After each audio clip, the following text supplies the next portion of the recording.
大家好，歡迎收睇 Tony 嘅地產頻道，我係 Tony。咁啊呢排咧咁就身體啦就偶感不適啦，需要調理下嘅。咁所以咧就出片咧就斷斷續續嘅。咁係因為咩事咧？咁原因就係我早排太肥啦，咁啊體重咧亦都係最高嘅時候飆到接近成190斤嘅。咁啊大家都知道啦，咁啊一旦身體肥胖咗咧，咁小毛病咧多多少少就會出嚟噶啦。咁嗰啲咩三高啊，咁呢啲全部都有噶啦。咁啊，直至到早排啦，咁2-3個月之前啦，咁我個頭咧就每一日咧都係好頭暈啦，同埋好頭痛啦。咁有一次咧，身體咧就真係頂唔順啦，咁好唔舒服嘅頭咧就好似就要爆炸咁嘅感覺啦。咁呢個時候咧，我肯定咧就去睇醫生啦。咁起初咧以為只係捱夜唔夠瞓導致頭痛啦。於是乎啦，咁我就一個人揸車去咗我公司隔離嗰個中醫院嗰度去做呢一個身體檢查啦。咁去睇急症嘅。咁點知一去到醫院嗰陣時咧，個姑娘咧第一時間同我去量血壓啦。咁真係唔測唔知道啊！原來一測嘅話咧，咁我個血壓咧竟然飆升到221啊！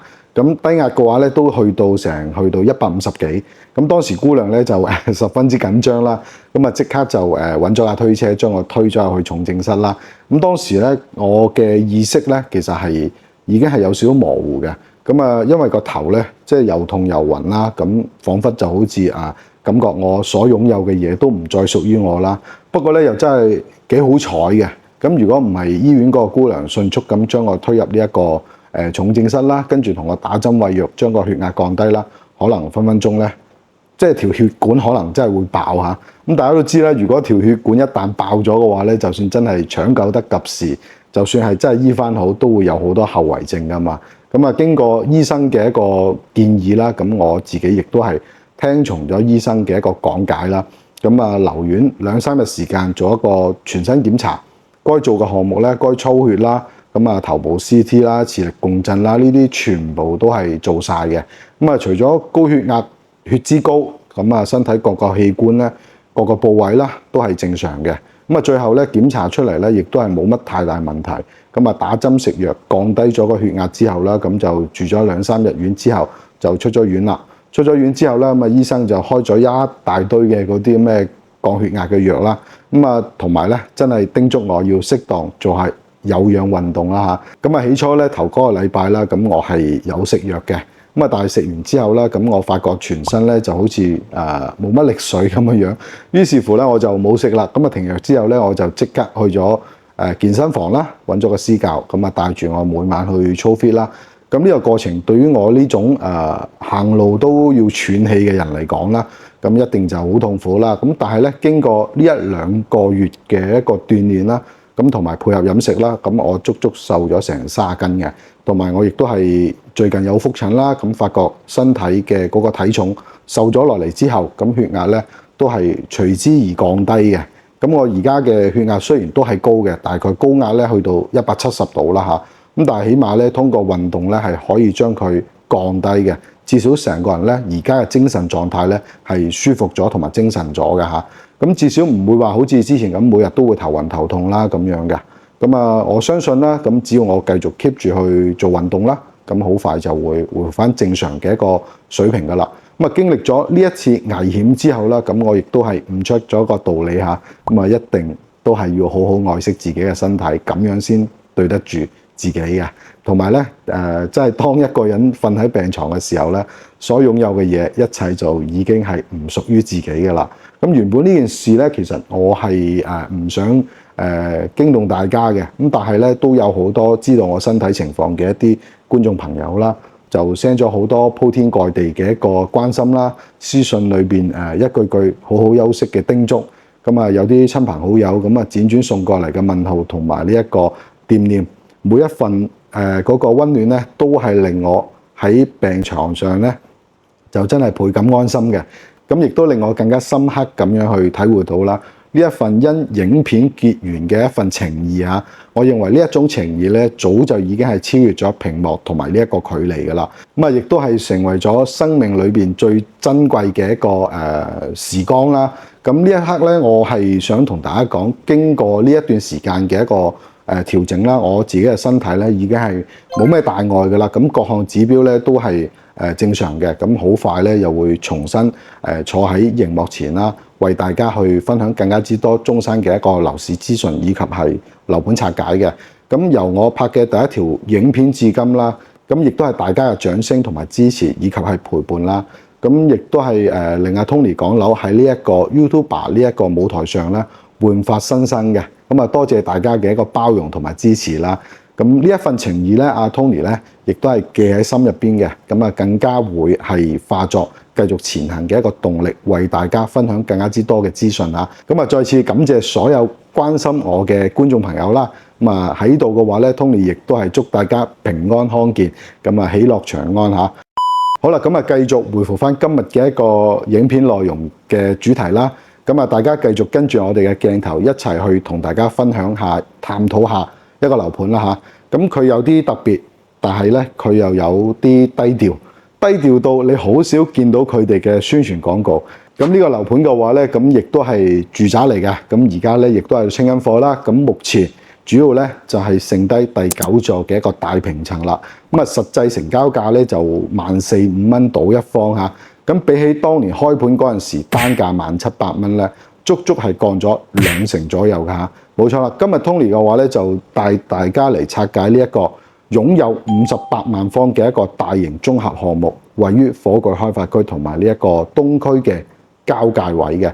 咁而家嘅話咧，呢一個樓盤咧只係剩翻第9座大戶型喺度賣緊㗎嚇。咁面積咧係分別由225方同埋呢一個259方嘅。咁目前咧就係處於呢一個清貨階段啦。咁賣完就冇㗎啦。咁最緊要嘅話咧就係現樓嚇，即買即收樓，真係唔使等。但係咧可能就會有一啲朋友咧，亦都會問到阿 Tony 嘅。咁啊而家剩翻嘅嗰啲大戶型啦，仲要係跌個價，係唔係仲值得買咧？嗱，呢個問題咧就先唔好急先。咁跌咧係有跌嘅原因嘅。咁但係我想同大家講嘅就係呢個樓盤大平層，亦都係有佢獨特之處同埋佢嘅定位優勢嘅嚇。你未必喺其他樓盤係可以揾得到嘅。咁所以咧喺影片開始之前咧，咁大家記得俾翻個 like Tony，或者係評論區打翻支持2個字啦。中意我頻道嘅話咧，亦都可以去訂閱翻我哋啦。咁樣你就唔會錯過每一條嘅中山樓盤拆解影片噶啦。好啦，咁我哋繼續翻返主題講一講德寶怡高嚇。咁相信好多觀眾朋友啦，對呢個樓盤嘅一個熟悉程度咧係唔高嘅。咁但係咧，先同大家講一講佢嘅開發商迪興實業嘅一個背景先嚇。咁公司咧就由1992年啦就開始創立嘅。咁扎根喺中山已經係超過咗30年噶啦。咁咧你可能未必聽過佢嘅名，但係咧佢唔似嗰啲全球性嘅嗰啲大房企嗰啲日日喺度賣廣告啦。但係如果你係中山人嘅話咧，你係一定會去過佢哋嘅產業嘅。咁當中佢嘅產業包括咗呢一個盛景上風金融商務中心啦，同埋東區嘅地標寫字樓啦、華夏銀行啦，同埋中山金控啦，都係租用佢哋迪興嘅一啲產業嘅。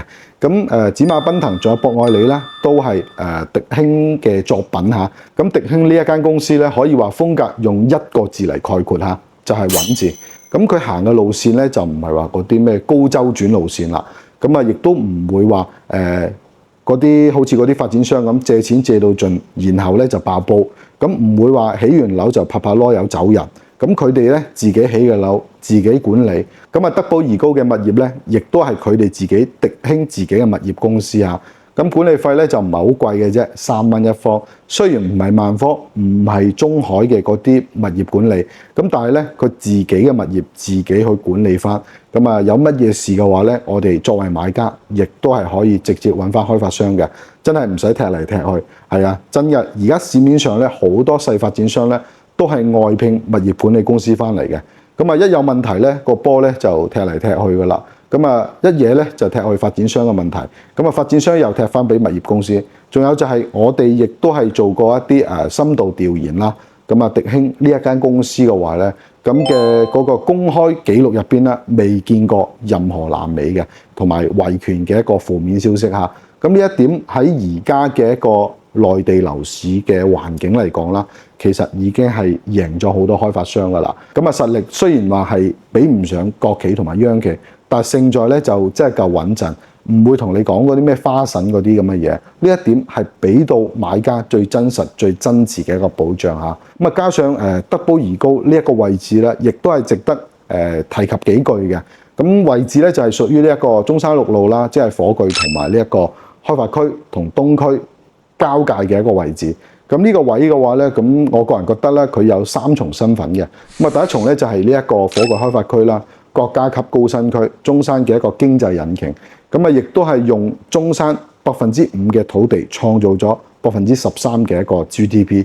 咁啊，有裝備製造啦，咁同埋呢一個健康醫藥啦、光電啦、新一代嘅信息技術啦，唔係齋吹概念嚇，而係實實在在有產業支撐嘅一個區域。咁啊，第二重就係東區嘅一個輻射圈啦。咁啊，東區大家都知㗎啦，係中山嘅 CBD 市政府、金融中心、商業中心都喺齊晒呢一度。咁啊，德寶怡高咧，咁佢雖然行政上係屬於火炬嘅，但係佢嘅實際距離咧係屬於呢一個東區嘅核心商圈嚇。咁啊，利和廣場啦，咁啊遠洋大順啦、紫馬奔騰啦，都係講緊10分鐘到嘅一個車程嘅啫。換言之，你享受緊火炬嘅房價。但係東區嘅配套，你一樣都可以享受到嘅。咁啊，第三重咧就係旗杆新城嘅一個輻射範圍啦。咁旗杆新城亦都係中山重點嘅一個發展嘅新中心啦。雖然咧可能就係話有排先係見到成果，但係咧有規劃總好過比冇規劃要好啊嘛。起碼個餅係畫咗出嚟。咁啊，講配套，德寶怡高又真係好襟打下。商業方面，星河 Coco City 12萬方嘅一個購物中心就喺樓盤嘅斜對面，行路都行得到噶啦。咁啊，同埋富日城啊，呢啲都係講緊10幾分鐘嘅一個車程嘅啫。咁啊，生活便利性咧，絕對係高分嘅。咁啊，醫療方面啦，都算稱得上係一應俱全嘅嚇。咁啊，中山市人民醫院啦，呢啲3甲醫院大概咧都係講緊15分鐘到嘅一個車程。咁啊，火炬開發區醫院啦，都係講緊10分鐘嘅啫，以及博愛醫院啦，都係講緊15分鐘嚇。全部都係覆蓋喺周邊15分鐘範圍內嘅，就可以到達到噶啦。咁同埋隔離屋苑咧，就旺財最中意嘅紫馬嶺公園啦，都係講緊10分鐘車程就可以到達噶啦。咁加上屋苑嘅話咧，咁佢自身亦都係配備咗一個非常之具有特色嘅一個景觀園林啦，令你入到去即係好難唔話一聲嘅咁嘅感覺嚇。咁啊一句講晒啦，咁呢個盤嘅位置咧，從自住角度嚟講咧，就即係乜都齊晒㗎啦。好啦，咁啊繼續我哋嚟到最核心嘅一個部分啦。咁德寶怡高咧，咁佢嘅總佔地面積嚇，咁啊大概係由20萬方嘅。咁啊總建築面積咧就58萬方啦，屬於係一個大盤嚟嘅。咁啊分德區、二區、寶區啦呢幾個組團啦。咁之前咧就賣緊係7、8棟同埋11棟嘅。咁啊二區嘅嗰啲細戶型啦，基本上已經係清晒㗎啦。而家咧就全盤剩翻就係第9座嘅大平層呢啲單位啦。咁貨量咧亦都係非常之有限啦。咁9座咧亦都係兩梯兩戶嘅，在售咧就255同埋259方呢兩種戶型嚇。咁面積咧間隔咧都係一樣嘅，只係相差4個方喺度嘅啫。咁所以咧區別咧都唔會話好大嘅，都係5房2廳3衛嘅嚇。即係話你而家買德寶怡高啦，咁你買嘅就唔係話一啲普通上車盤啦，而係真正嘅大平層啦。259方5房3衛呢個戶型咧個亮點就係空間感啦。咁啊層高3.15米啦，咁比一般住宅嘅2.9米咧就高出足足有成25公分嘅。咁啊入到屋入邊咧，成個感覺咧就係寬落。5房嘅佈局主臥咧就帶呢一個套房設計啦，帶獨立衣帽間啦，同埋衛浴啦。放埋個浴缸都係不在話下嘅。咁啊，另外4間房咧，亦都可以充分咁樣去靈活使用啦，作為書房又得，兒童房又得，客房又得，影音室又得。咁啊，甚至乎2間房打通變一間超級大嘅工作室，佢都冇問題嘅。只要你咁諗，就冇乜嘢冇可能嘅嚇。咁啊，客廳咧開間咧，亦都係超過6米嘅。咁啊，露台望翻出去咧，亦都係屋苑內部嘅一個景觀園林啦。咁視野開闊程度咧，亦都係10分之開闊嘅。可以話呢度嘅景觀真係吊打當下嘅4.0產品嘅嚇。255方嘅戶型格局啦，同埋259方咧就其實差唔多。咁主要咧就係區別於部分空間嘅一個微調整嘅啫。咁兩款咧都係屬於係南北通透嘅。咁啊採光通風咧亦都係一流啦。咁啊兩梯兩戶嘅一個配置啦，亦都係意味住你一出電梯就有自己嘅一個私家電梯廳啦，私密性同埋呢一個專計感咧都係有嘅。咁啊，成個項目嘅一個建築指標就單單講宜區容積率咧就只有1.67，綠化率咧係高達49%。49% 係咩概念咧？即係差唔多一半嘅土地都係綠化。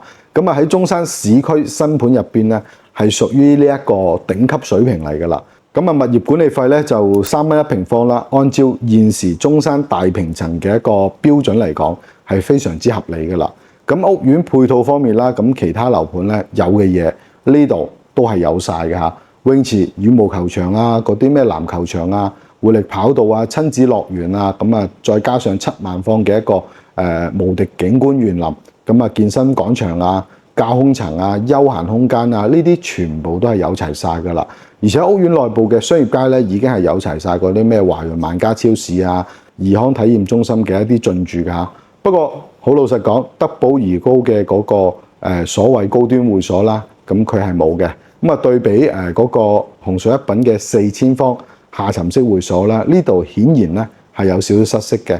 咁價格方面咧，以下數據亦都係截止咗我踩盤嗰陣時嚇。咁啊，實際以現場為準嘅嚇。但係咧，需要同大家講清楚就係目前9座大平層嘅一個清盤價啦，大概毛坯咧就14,000蚊一方起嘅，259方5房3衞，總價咧大概就360萬起步嚇。咁但係咧，視乎就唔同樓層、唔同景觀，價錢亦都係唔同啦。咁啊，呢個價格其實我個人認為咧，係對於一啲追求大平層嘅用戶嚟講啦，咁呢個絕對係抵玩嘅。不過咧，即係都要同大家講句大實話啦。呢個樓盤由2022年開盤嘅時候啦，咁當時係賣緊17,000到18,000蚊一方嘅。咁而家咧就14,000幾啦。咁啊，累計跌幅咧大概就2成左右嚇。咁啊，即係話我哋而家入手係比之前嗰班人咧係平咗2成嘅。咁啊，大家都知㗎啦。咁我哋買樓咧最忌咧係接飛刀啊嘛。雖然已經係跌咗唔少，但係咧底部咧係咪已經確認咗咧？呢個就真係見仁見智啦。咁但係咧，我個人認為咧，對於大平層嚟講，呢個價錢再加上埋咁樣嘅地段，我認為佢係極具呢一個抗壓能力嘅。咁至於呢一個裝修標準啦，呢啲大平層其實就冇裝修可言㗎啦嚇，全部都係無坯交付嘅。咁畢竟買得呢啲咁樣嘅面積，買家咧都對裝修要求方面啦，都係極具主觀性嘅。咁所以咧，我認為買得呢度嘅面積，好多都係中意自己裝修嘅。咁交通方面咧，德寶怡高咧，亦都係有幾個利好嘅。嗱，同大家講講交通問題啊。咁第一個咧就係呢一個深中通道啦，由2024年嘅6月份已經開通㗎啦。咁啊，博愛路出口距離呢一個項目咧，咁啊大概就10分鐘車程啦。咁相信好多朋友仔咧都已經係體驗過㗎啦。呢樣嘢咧就無需多講嘅。咁啊，第二個咧就係中山站啦。咁佢亦都係距離樓盤咧大概係2.5公里到3公里之間，車程咧大概係5到10分鐘左右就可以去到中山站㗎啦。中山站咧亦都係中山唯一一個高鐵站嚇，已經開通咗廣州、珠海、深圳、北京、上海等等好多方向嘅一個去向㗎啦。咁啊，中山站咧去到廣州南站大概係30分鐘到嘅一個高鐵嚇。咁啊，揸車經深中通道去返深圳灣口岸啦，咁啊大概都係40分鐘嘅啫。咁啊，第三個咧就係南中城際啦，即係廣州地鐵嘅一個18號線嘅南延段嚇。咁啊，設計咧時速就160公里嚇，官方話嘅。咁啊，火炬站同埋呢一個中山站咧都喺樓盤周邊嘅。咁啊，後期一旦落成之後啦，咁啊大約45分鐘就可以由中山嘅旗江新城出發去到廣州，都係幾方便嘅。不過要講清楚下呢樣嘢。咁呢條地鐵線咧，目前仲喺度起緊嘅。咁啊，工期咧大概就5年啦。咁至於呢一個開通時間咧，亦都係未有呢一個明確嘅消息嘅。咁至於開發商宣傳會提及到嘅深圳地鐵33號線，咁我建議你聽下就算㗎啦。咁呢條目前嘅話咧，呢條線路嚇，咁佢規劃咧係非常之唔確定嘅。咁我認為咧，佢就唔當作係一個買樓嘅主要理由啦。咁大家如果從香港過嚟嘅話咧，可以搭高鐵啦，西九龍到廣州再轉中山，咁啊非常之快㗎啦。咁啊大概係個半鐘到2個鐘咁上下。咁啊自駕嘅朋友亦都係可以從呢一個香港揸車經深中通道過嚟都係非常之方便嘅。咁總結嚟講，交通方面啦，可以話係樓盤周邊真係非常之方便嚇。甚至乎我認為佢係比起好多樓盤，包括旗江新城一帶嘅4.0產品，都係冇佢咁方便嘅。咁啊，仲有就係好多朋友都會問過阿 Tony 啦，德寶怡高對比呢一個英聯喜匯，咁我點睇？嗱，咁我繼續同大家講一講呢兩個樓盤嘅一個對比下，因為佢哋都係代表咗中山樓市嘅兩個極端嚇。兩個對比之下，你就會明白自己適合買邊個噶啦。咁啊，喜匯咧就屬於東區嘅 CBD 啦，純大戶型，由173方到316方嘅。咁啊，單價咧就2萬蚊起步嚇，總價咧就大概350萬起啦。咁而德寶怡高咧就賣緊第9棟啦，面積就係255方同埋259方嘅一個大平層啦。如果同一筆錢喺德寶怡高可以買到259方嘅頂配大平層，咁喺英聯喜匯嘅話咧，你只可以夠俾入門級嘅173方。你話呢一個差距大唔大咧？嗱，真係好大。但係咧，貴有貴嘅道理，平亦都有平嘅理由啊。咁喜匯嘅話咧，賣嘅係地段稀缺，係概念。咁東區 CBD 128席嘅一個限量，新加坡 Parking Nova 嘅一個設計理念，容積率1.5，立體空中花園。咁佢哋嘅目標客群咧，似乎都係唔係幾志在錢啊。咁亦都係追求身份嘅一個象徵同埋金字塔尖嘅一個買家嘅。咁而德寶怡高咧賣嘅係咩咧？係性價比，係現樓，係實用，14,000蚊一方起嘅一個單價，你買到嘅係一個58萬方嘅一個成熟大社區，係實驗中學一路之隔嘅一個教育配套，係星河 Coco City 行路都可以到嘅生活便利，亦都係即買即收樓，唔使等嘅安心。最核心嘅話咧，就係區別於交樓時間啦。咁啊，德寶怡高咧現樓啦，你今日睇完中意邊間，俾錢攞鎖匙裝修入住咁就可以噶啦。咁啊，喜匯咧就期樓啦嚇，咁而家先起緊，預計咧就2027年年底先係交樓啦。你買咗就要等幾年先至可以有得入住，而且嘅話咧期樓最大嘅風險咧，唔怕一萬，只怕萬一嚇。我講嘅係萬一啫嚇。如果開發商出現咗問題，咁啊雖然英聯喜匯啦，咁佢嘅實力啦，亦都係有嘅。咁但係咧喺而家呢一個市道，咁即係冇人敢打包票啊嘛。另外咧，喜匯咧有一個硬傷，我上次亦都係講過，佢個屋苑係俾市政路分割咗成為3塊嘅。咁啊，樓王孤懸海外啦嚇，咁啊園林泳池啦，可能真係要過馬路先至可以行得到啦。咁啊，德寶怡高雖然係分咗幾個區啦，但係整體嘅話咧，佢係屬於一個大社區啦，完整性咧會好好多嘅。咁當然啦，喜匯咧亦都有佢嘅優點嘅。咁啊，地段更加核心啦，建築概念更加新啦，實用率梯戶比會更加高啦。咁車位咧係2.61嘅一個配比嘅，呢個係極其之高嘅嚇。呢個喺中山亦都係唯一一個車位比例可以做到咁高嘅一個樓盤嚟㗎。咁但係咧，你要為呢一啲優點去付出1.5倍嘅單價日價啦。如果話你係預算充足嘅，追求極致嘅，咁喜匯可能係你嗰杯茶。但係咧，如果你係務實型嘅買家嘅，想用合理嘅價錢買到最大嘅價值嘅話咧，咁我諗德寶怡高絕對係更加明智嘅選擇啦。嗱，我哋對比完之後啦，咁我哋集中講下德寶怡高對香港買家到底佢啱唔啱啦。咁首先就係講講投資嘅角度啦。呢個大平層我需要明確話俾大家知啦，喺中山其實係唔適合投資嘅。佢同別墅一樣啦，咁都係可以享受到一個大空間居住，亦都係非常之舒適。咁啊，德寶怡高咧，而家咧就剩低嘅全部都係大平層啦。咁259方總價咧大概係360萬人民幣起嘅。按照而家嘅匯率折合埋港紙嘅話咧，咁啊大概400萬起啦。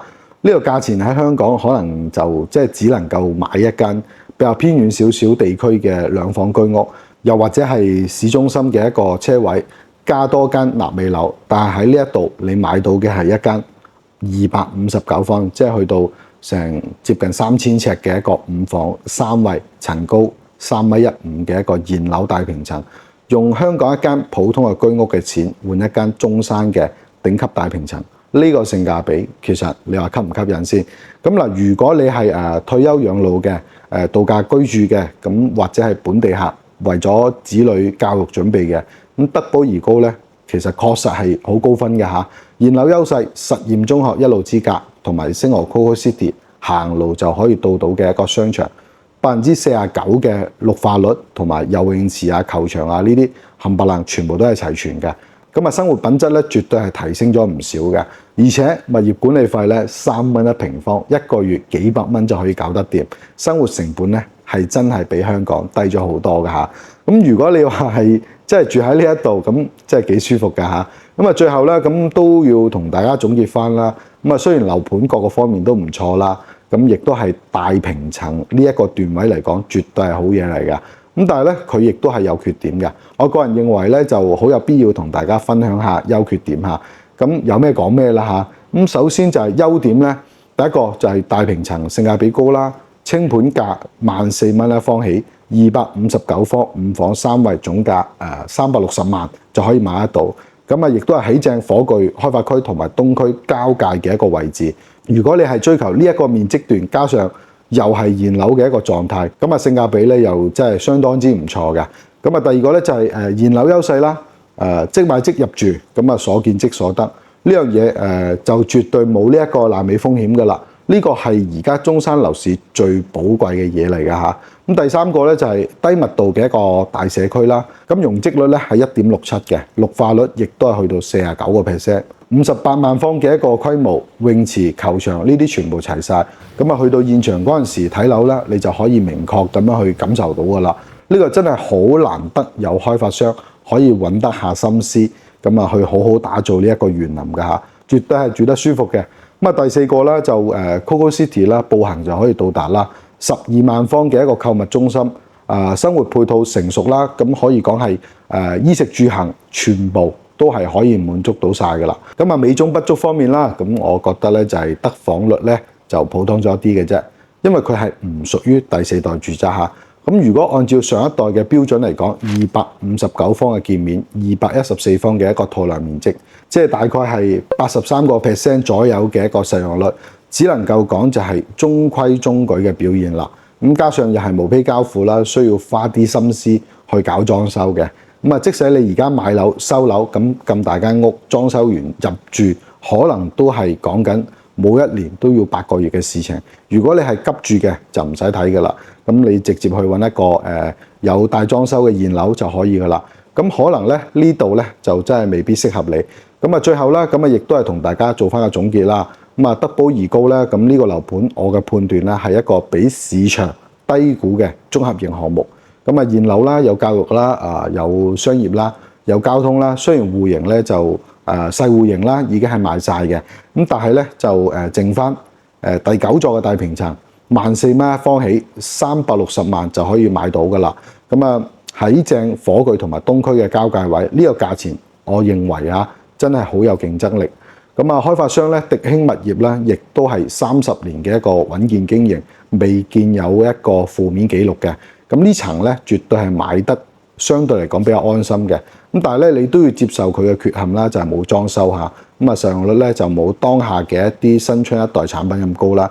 咁如果你係改善型買家嘅，追求一啲大平層，想用300零萬買一間真正嘅5房大平層單位啦，咁又唔介意冇裝修嘅，我認為呢度咧係可以睇一睇嘅。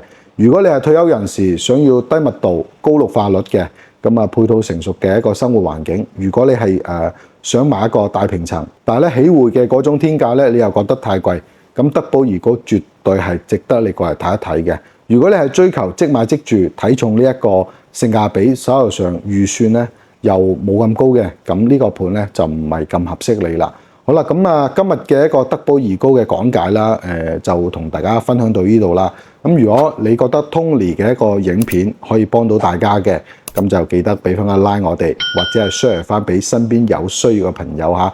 咁啊，亦都係可以訂閱翻我哋呢個頻道嘅，咁樣就唔會錯過每一期嘅樓盤講解嘅啦。咁如果大家想了解中山其他樓盤嘅資訊啦，咁啊亦都係可以通過以上嘅 QR code 去聯絡翻我哋。今期嘅影片嘅話咧，咁亦都係同大家分享到呢度。咁啊，多謝大家收睇，我哋下一期見。